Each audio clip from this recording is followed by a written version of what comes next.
गीता बोके मॅडम आणि ज्यांच्यामुळे मी इथं आहे ते माझे मित्र वडील झाले आदरणीय नवे सर आणि माझे काका या ठिकाणी उपस्थित आहेत आणि आपण सर्व या ठिकाणी उपस्थित आहात. आपल्या सर्वांचं स्वागत करतो. सर्वप्रथम एक गोष्ट सांगतो. साहित्य संमेलन भरलेलं असतं आणि कविता वाचनाचा कार्यक्रम सुरू असतो. कविता वाचनाची फार हौस असते लोकांना. अशी कविता तशी कविता काहीतरी जोडतात यमक आणि ते चालू असतं. एक कविता झाला, दोन कविता झाली, तीन कविता झाली. अख्खं स्टेजवर कवीच कवी करतो आणि स्टेजच्या समोर एकदम कमी करतो असं. त्यातले एक तासभर 2-3 लोक बसले, उठून गेले. नंतर महिला भगिनी होत्या, त्यांना स्वयंपाक करायचा होता, त्या पण उठून गेल्या. एकच जण राहिला. म्हणून कवी मात्र जोरालाच कविता सादर आविष्कार करतो. ऐकणारा एक जण आहे ना, नंतर तो पण उठला. तरी सुद्धा कवी थांबले नाही. व्यासपीठ रंगात आलेलं होतं आणि कविता सादर करणं चालू होतं. बाहेर गेला आणि एक काठी घेऊन आला. व्यासपीठावर सगळ्यांच्याकडे अशी काठी दाखवली. तर कवी कविता वाचायची थांबल्यानंतर म्हणजे कविता संमेलन संपलं. नाही कविता सादर करा. ज्यांना शोधतोय, ज्यांनी ह्या कवीला आणलं त्याला शोधतोय. तसं काही होणार नाही. तर मला लय सरांनी आणलेलं आहे.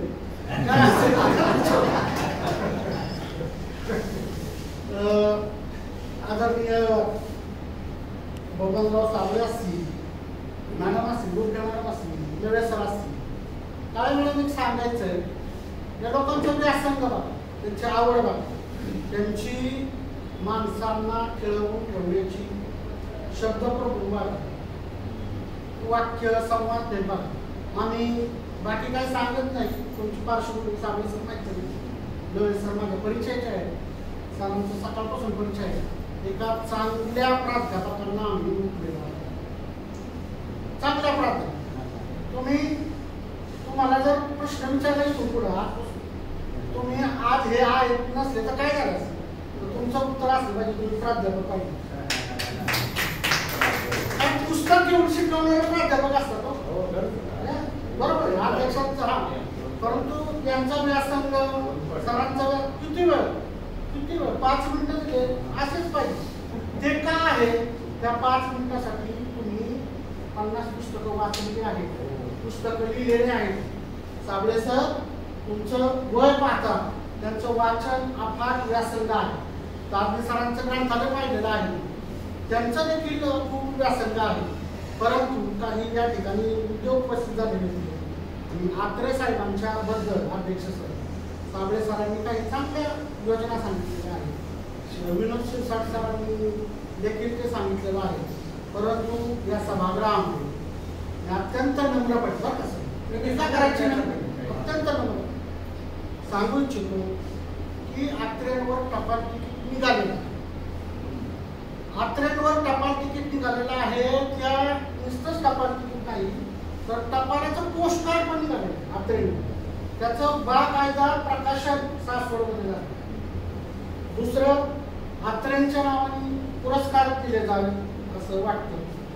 उमा काळे मॅडम मराठी विषय शिकवतात. आत्रेंच्या नावाने पुरस्कार देखील दिला आपल्या पुढे दिलेला आहे. हा, त्याच्यानंतर ब्लॉगचं या ठिकाणी उल्लेख झालं खूप छान आहे. म्हणजे ही व्यक्ती आमच्यासाठी आदर्श आहेत. कारण की त्यांनी ते याचं साधनाचं सांगितलं सगळे अंक आहेत. आचार्यांचं साहित्य पण खूप विपुल आहे. त्याला पण 9,000 नाही कितीतरी लाईक्स आहे, लाखोमध्ये. आत्रेंची भाषणं आता उपलब्ध आहे, त्याच्या इथे आहे. सदानंद जोशी मी आत्रे बोलतोय हे कार्यक्रम करायचे पुण्यात, त्यांच्या CD उपलब्ध आहे. त्याच्यानंतर मला इथं जाहीर करायला अत्यंत आवडेल की मी PhDचा मार्गदर्शक पण आहे आणि माझी एक विद्यार्थिनी आहे सौ कुमुंजनी बोराडे म्हणून. त्यांच्या PhDचा विषय आहे दैनिक मराठीचं वाङ्मय आणि सामाजिक आहे. तर मराठाचे सगळे अंक माझ्याकडे उपलब्ध आहेत, त्यांच्याकडे उपलब्ध आहेत. मी पेनड्राईव्ह संशोधन वाचनीय आहे. त्याच्यानंतर त्यांनी सांगितलेलं होतं की 6वा खंड, 7वा खंड, 8वा सुद्धा खंड आहे सर. 8वा खंड सुद्धा झालेला आहे, त्यांच्या मुलींनी केलेला आहे. सर मराठी साहित्यामध्ये अलौकिक घटना मॅडम साक्षर आहे किंवा ज्यांना जाण आहे सर साक्षर आहे की एखादा व्यक्ती मृत्यू झाल्यानंतर 50 वर्षानंतर त्याच्या रक्तसंबंधातील नातेवाईकांनी त्याच्या आत्मचरित्र संपलं. आपल्याला 5वा खंड संपवलं, तिथून पुढे अंक काढलेला आणि त्याच्या आवडत संपलेला आहे की मराठी साहित्यामध्ये एक अलौकिक अशी घटना. तर आणि एक सर तुम्ही सांगितलं अहिल्याबाई होळकर विद्यापीठातील एक विद्यार्थिनी आली होती. असू शकतात ना कमी जास्त असू शकतात. तर तुमचं निरीक्षण बरोबर आहे, तुमची खंत बरोबर आहे.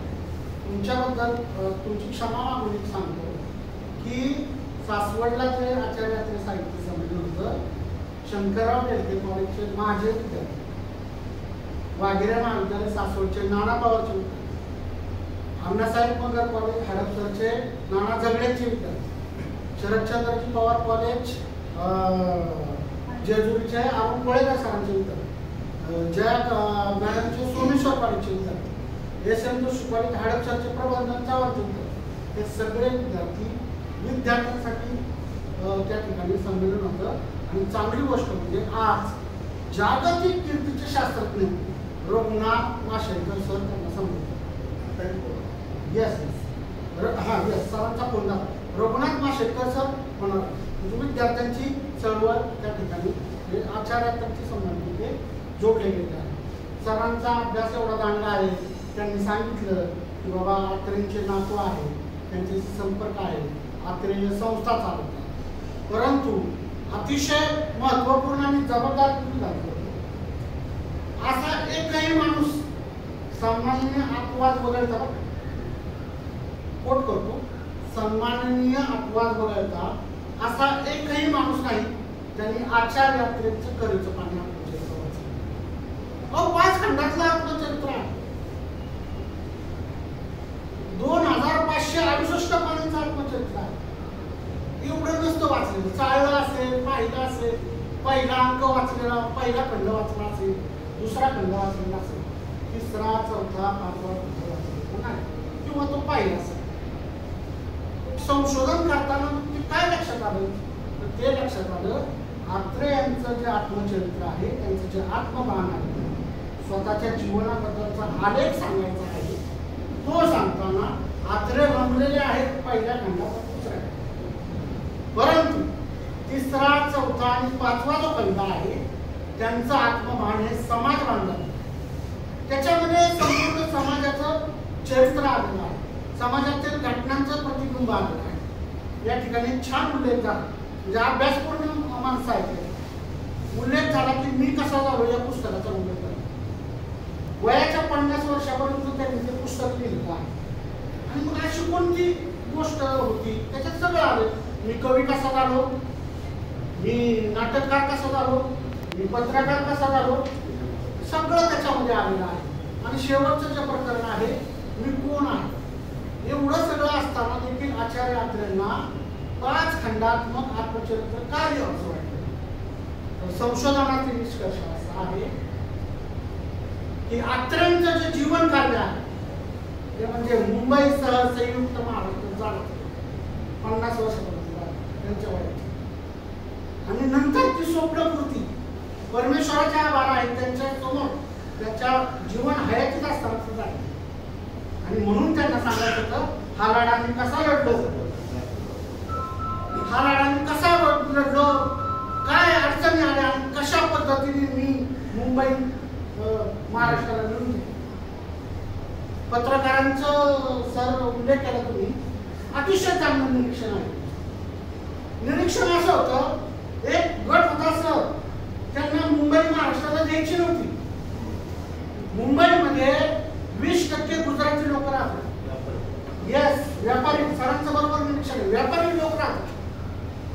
20% मराठी लोक राहतात आणि बाकीचा समाज जो होता तो बाकीच्या भारतातले लोक तिथं राहतात. परंतु जे 30% लोक होते ते घर कामगार, मिल कामगार अशा पद्धतीचे होते, सामान्य लोक. आणि जे 20% गुजरात त्याचा वोट, त्यांना मुंबई कसल्या परिस्थितीमध्ये त्यांना माहिती होतं. परंतु आचार्य यात्रेंनी मराठी माणसाला मुंबई मिळवून दिली. आणि त्यावेळेच्या पत्रकारांनी 2 लाख लोकांचा मोर्चा आचार्य यात्रेंनी संयुक्त महाराष्ट्र चळवळीसाठी मुंबईत काढला. परंतु त्याची बातमी दिली नाही सर. आणि म्हणून मराठाचा जन्म झाला. आणि म्हणून मराठाचा जन्म झाला. सभेमध्ये आव्हान करण्यात आलं की कालच्या 2 लाख लोकांच्या एवढ्या भव्य मोर्चाचं भांडवलशाही वृत्तपत्रांनी कुठेही दखल घेतली जात. 1-1 रुपया गोळा करून आचार्यांना सांगितलं तुम्ही आजपासून संयुक्त महाराष्ट्राचा पुरस्कार करणारं वर्तमानपत्र टाका. आणि मन मराठाचा जन्म झाला. हे असं वर्तमानपत्र आहे की लोकांनी काढायला लावलेलं आहे. मराठी साहित्यातील एक वेगळी, वृत्तपत्र साहित्यातील एक, वृत्तपत्र इतिहासातील एक वेगळी घटना. आणि तो मराठा, त्या मराठामध्ये जे लिहिलेले जळजळीत आग्रलेख आहे, नवे सरांनी सांगितलं, सगळा पाटलांचं यांचं, आजच्या यात्रेंचं मराठी अस्मिता आहे खूप महत्वाची होती. त्यांना मराठी भाषेबद्दल प्रेम होतं, मराठी अस्मितेबद्दल प्रेम होतं, मराठी संस्कृतीबद्दल प्रेम होतं. सर, अध्यक्ष सर, आचार्य यात्रे जर असले असते अजून एक 5 वर्ष परमेश्वराने त्यांना आयुष्य द्यायला पाहिजे. बेळगाव महाराष्ट्रात, बेळगाव महाराष्ट्रात, कारण की इतकं मोठ्या प्रमाणामध्ये एवढा महाराष्ट्र तुझ्या शब्द कर्नाटकमध्ये आहे, बेळगावमध्ये आहे, तेवढा त्यावेळेस नव्हतं. महाराष्ट्रातील मराठी भाषिकांची संमेलन त्या ठिकाणी भरत होतं. मराठी भाषिक संमेलनाचे अध्यक्ष अत्रे होते. अत्रेंचं एक वाक्य सांगतो की मुंबई जर महाराष्ट्राचं मस्तक असेल तर बेळगाव हे महाराष्ट्राचं काळीज आहे. आणि ते काळीज अत्रेंनी निवडून दिलं. परंतु तो प्रश्न अजूनपर्यंत सुटला नाही. आणि संयुक्त महाराष्ट्राचं त्याच्यानंतर डांग काही प्रदेशाबद्दल पण लिहिलेला आहे. डांग काही हा जो गुजरातला लिहिला प्रदेश आहे त्याच्याबद्दल देखील अत्रेंनी या संदर्भात खूप छान पद्धतीने नियोजन केलं. कऱ्याचे पाणी आत्मचरित्र वाचत नाही याची खंत मी व्यक्त केली. परंतु सर, आता आचार्य यात्रे यांचे नातू राजेंद्र पै यांच्या परवानगीने, कारण की कॉपीराईट असतात, येस, त्यांनी परवानगी दिलेली आहे. आणि आचार्य यात्रेंच्या 5 खंडामध्ये काय काय लिहिलेलं आहे त्याचं संक्षिप्त एक 5ही खंडाचं पुस्तक, 200 पानाचं पुस्तक आचार्य यात्रे विकास प्रतिष्ठानचे अध्यक्ष आदरणीय विजयदादा कोलते साहेब यांच्या मार्गदर्शनाखाली आता पूर्णत्वास येत आहे. आणि त्याला प्रस्तावना बाबूराव कांबळे यांनी दिली. खूप चांगल्या पद्धतीने ते काम झालेलं आहे. कऱ्याचे पाणी हे जे आत्मचरित्र आहे, या आत्मचरित्राचं मी मगाशी सांगितलं की समाज बांधला त्यांना ते अर्ध्यामध्ये लिहितात, प्रस्तावनेमध्ये लिहितात की एवढ्या छोट्या माणसाचं एवढं मोठं आत्मचरित्र कशासाठी लिहायचं. पण त्यांनी सांगितलेलं आहे हे माझं केवळ आत्मचरित्र नाही, तर अर्धशतकाच्या जवळजवळ 50 वर्षाच्या महाराष्ट्रामध्ये, पुण्यामध्ये, मुंबईमध्ये घडलेल्या सांस्कृतिक घडामोडींचा एक दस्तावेज आहे, लिखित दस्तावेज. खरंच एक अभ्यासक आहे जो PhD करतो त्याला 2 बाजू मांडाव्या. दुसरी बाजू आज मी सांगितली माझ्या घराबद्दल, मी माझ्या प्रबंधात लिहिले आणि ते विद्यापीठाने स्वीकारलेलं आहे. त्यातलं एक छोटीशी गोष्ट सांगतो. आत्मचरित्र लिहित असताना आत्मभान असणं गरजेचं असतंच, परंतु ते एकांगी नसतं पाहिजे, त्याच्यात विश्वास आहे.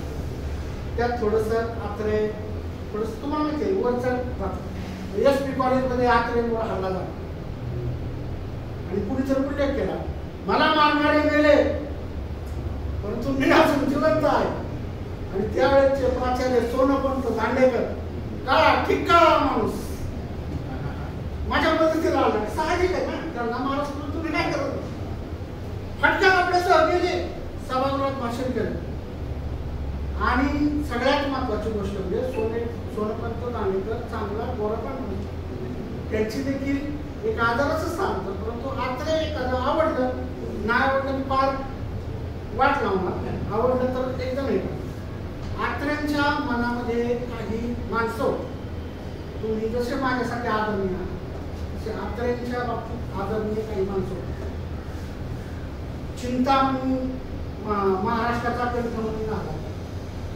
आचार्य यात्रेंनी बाबासाहेब आंबेडकर गेल्यानंतर सगळ्यांना माहिती आहे की 8 लाख जणांचा समुदाय, परंतु भाषण फक्त आचार्य यात्रेचं.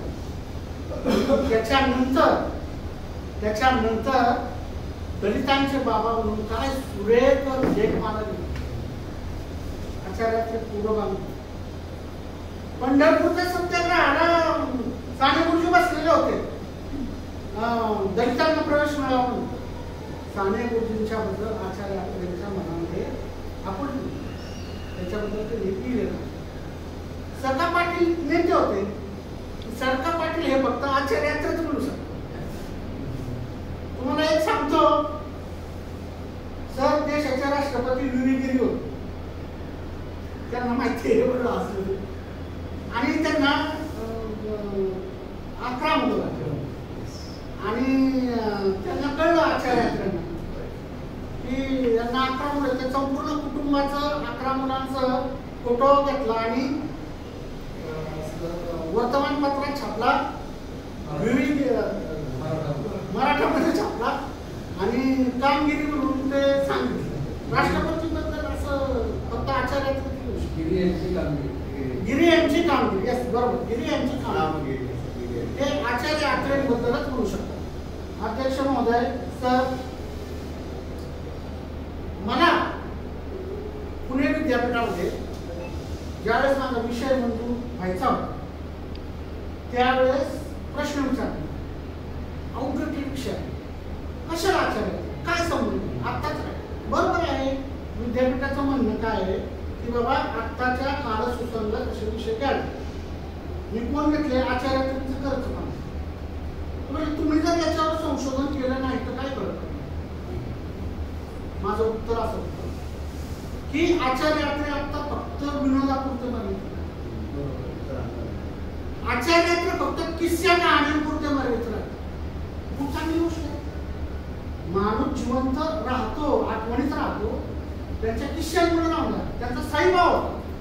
परंतु डवे सर, कांबळे सर अत्यंत खेदपूर्वक मला सांगावं वाटतं आचार्य यात्रेबद्दल तरुण पिढीमध्ये माता भगिनींची क्षमा मागून सांगतो, अश्लील विनोद सांगितले. तुम्ही पण ऐकलं असं. एवढा मोठा माणूस त्याच्याबद्दल त्याच्या मरणानंतर अशा प्रकारचे विनोद सांगितले जातात.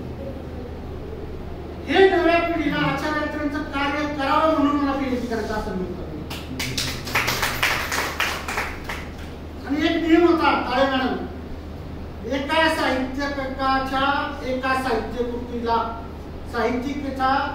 साहित्यकृतीला पीएचडीची मान्यता भेटत नाही. कारण ते दुकान झाले. अमुक एकलव्यांचं साहित्य त्याच्यावर पीर, साबळ्यांचं साहित्य त्याच्यावर पीर ही नाव सांगितलं. मला पण म्हणजे नाही करते. 5 खंड घेऊन गेलो, समोर मांडले आणि म्हणलं जरी साहित्यकृती एक असेल जरी 5 खंड आहेत आणि त्याचे एवढे अंक आहेत एवढे त्याचे साहित्य. सन्माननीय अध्यक्ष होता त्यावेळेस मराठी अभ्यास मंडळाचा प्रश्न काय विचारला विषय मान्यतेच्या वेळेस आत्र्यांच्या पत्रकारितेवर विचारला नाही, आत्र्यांच्या लिखाणाबद्दल विचारला नाही, आत्र्यांच्या विडंबन काव्याबद्दल विचारला नाही. अभ्यास मंडळाच्या अध्यक्ष महिला अध्यक्षांनी मला प्रश्न विचारला, आत्रेंची किती लग्न झाली. फॅक्ट आहे, रेकॉर्डिंग चालू आहे, किती लग्न झाली सांगितलं. परंतु एखाद्याच्या वैयक्तिक आयुष्याबद्दल काय करायचं, त्यांचं कर्तृत्व महत्वाचं आहे. आणि जाता जाता महत्वपूर्ण निष्कर्ष सांगून मी या ठिकाणी थांबतो. जे गोष्ट मला वाटते, अध्यक्ष सर ज्याप्रमाणे आचार्य यात्रेंनी मी कसा झालो या पुस्तकामध्ये त्यांचं वाङ्मयीन आत्मचरित्र आहे. शेवटचं जे प्रकरण आहे त्याच्यामध्ये लिहिलेलं आहे मी कोण आहे. अतिशय तत्वचिंतनात्मक अशा प्रकारची मांडणी आहे. संत साहित्याला जवळ जाणारी मांडणी आहे. जर आचार्य यात्रेंनी करेच्या पाण्याचे खंड 7, 8 आणि 6 पूर्ण केले असते तर शेवटच्या प्रकरणामध्ये शेवटच्या खंडामध्ये त्यांनी संपूर्ण कन्क्लुजन केलं असतं, समारोप केला असता तर तो त्याला साहित्य अकादमीचा नोबेल पारितोषिक ललित एक मासिक आहे. त्यांनी त्यावेळेस आचार्यात्र हयात असताना एक सर्वेक्षण केलं की नोबेल पारितोषिक मराठी कुणाला मिळालं. त्याच्यावर आचार्यात्र्यांचा गौरव झालेला आहे. खूप महत्वपूर्ण मराठी साहित्य मासिक आहे. तेवढाच गंभीर आहे. आणि एक छोटीशी अभ्यासक म्हणून खंत वाटतो. तो विषय माझा फेटाळायला PhDच्या माझ्या विद्यार्थी आहे. आचार्यात्रेच्या विनोदावर काढलेले आहे. आचार्यात्रेच्या पत्रकारितेवर विद्यार्थी करत आहे. आचार्यात्रेच्या अनेक साहित्यावर PhD झालेले आहे. पण आत्रे केवळ विनोद नव्हते. आत्रे गंभीर सामाजिक विषयावर हसत वाद काढायचे. आता जो प्रयोग सादर केला ताई, एखाद्या मुलीचं लग्न करतं, एक माणूस अनेक स्त्रियांशी लग्न करतो, वास्तविक घटना समाजाचं प्रतिबिंब साहित्यात पडत असतं. त्यावेळेस आचार्यात्रे त्याच्यावर नाटक केलं घराबाहेर. त्यावेळेस ते देखील स्त्री मनाची स्पंदन त्याच्यामध्ये आलेले आहे. आणि तो किती चांगला विषय होऊ शकतो की आचार्य यात्रेची सामाजिक लिखाण किंवा सामाजिक कादंबऱ्या किंवा सामाजिक नाटक आउटडेटेड म्हणतात. आचार्य यात्रे कधीही आउटडेटेड होणार नाही. आचार्य यात्रे कधीच आउटडेटेड होऊ शकत नाही.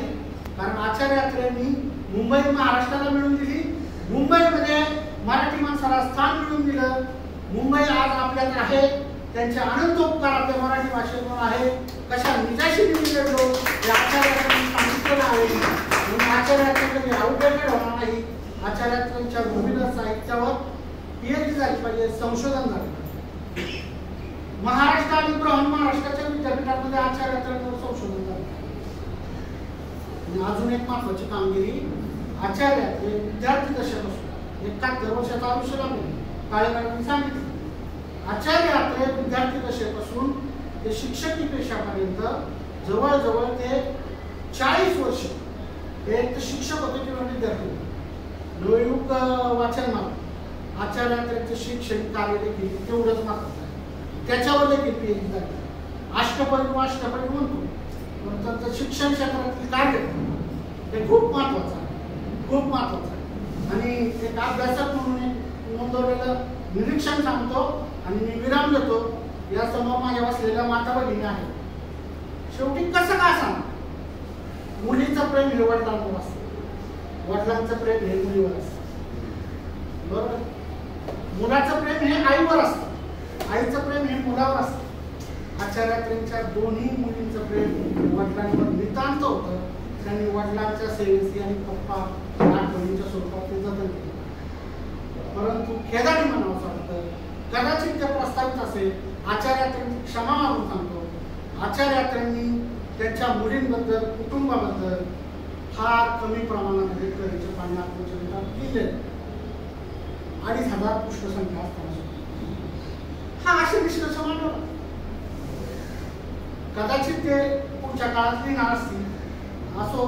परंतु एवढ्या या उत्तुंग अशा साहित्यप्रेमीचा आचार्यात्रेंचा या ठिकाणी तुम्ही खूप छान प्रकारे यथोचित कार्यक्रम आयोजित केला.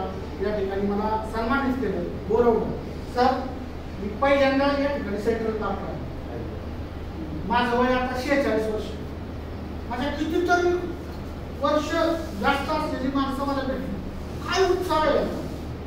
सरांशी बोललो 75+ काय सर तारखे सर, अरे तुम्ही लाजवता म्हणा. आणि अजून एक आपल्यासमोर प्रश्न करतो की काळे मॅडम आपल्या कॉलेजला वाङ्मय मंडळाचे विविध कार्यक्रम असतात, बोलवायचं कोण? बोलायचं पुण्यावर नियत लोक किंवा मान म्हणतात. परंतु अपेक्षा व्यक्त करतो मराठी विभाग नवे सर असतील, तुम्ही असतील, साबळे सर असतील, त्यांचा जो अभ्यास आहे, व्यासंग आहे, तो आमच्या ग्रामीण भागातील मुलांसाठी उपयोगी पडावा अशी अपेक्षा व्यक्त करतो. मी माझ्या वाणीला विराम देतो. धन्यवाद. क्षमा